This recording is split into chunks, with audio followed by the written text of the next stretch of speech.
Hello বন্ধুরা, কেমন আছো? আশা করি সবাই খুব ভালো আছো। আজকে আমি একটা নতুন ভিডিও নিয়ে এসেছি, যেটাতে আমি দেখাবো যে পান দিয়ে ঠিক করতে পারবে 4 ধরনের অসুখ। পান তো সবাই ভালোবাসেন, কিন্তু আপনি জানেন পানে অনেক রকমের মেডিসিন গুণ থাকে।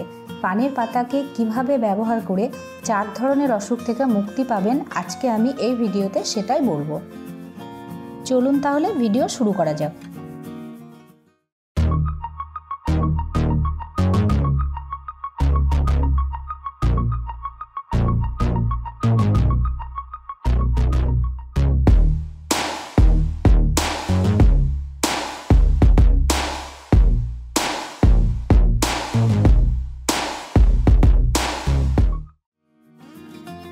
এক নম্বর, যদি আপনার শরীরে কোথাও কেটে যায়, তাহলে পানের পাতাতে যে অ্যান্টিঅক্সিডেন্ট থাকে তাতে জ্বালা থেকে আরাম পাওয়া যায়। এটা তাড়াতাড়ি শুকাতেও সাহায্য করে।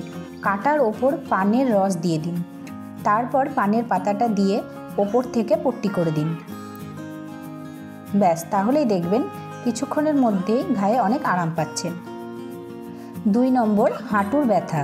পানের পাতাতে অ্যান্টিইনফ্লেমেটরি তত্ত্ব থাকে, যা আর্থ্রাইটিসের প্রবলেমকে কম করতে সাহায্য করে। পানের রস ব্যথার জায়গাতে লাগিয়ে দিন আর এরকমভাবেই ছেড়ে দিন। কিছুদিনের মধ্যেই ব্যথার থেকে অনেক আরাম পাবেন। 3 নম্বর,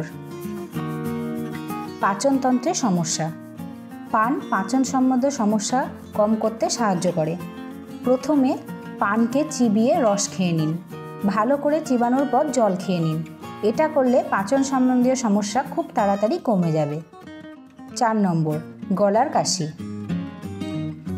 পান খেলে সর্দি কাশি সম্বন্ধীয় যে কোনো প্রবলেম থেকে ছুটকারা পাওয়া যাবে। প্রথমে পানের পাতাটিকে ভালো করে কুচলে নিন, তারপর 1 চামচ মধু দিয়ে পানটিকে খেয়ে নিন। এটা আপনার গলার কাশি খুবই তাড়াতাড়ি ঠিক করে দেবে আর খুচখুচো করবে না। তাহলে বন্ধুরা, কেমন লাগলো তোমাদের এই ভিডিওটা? যদি ভালো লাগে লাইক, শেয়ার, কমেন্ট করে আমাকে জানিও। ভিডিওটা পুরো দেখার জন্য তোমাদের থ্যাংক ইউ। আর সাবস্ক্রাইব করতে কিন্তু ভুলবে না।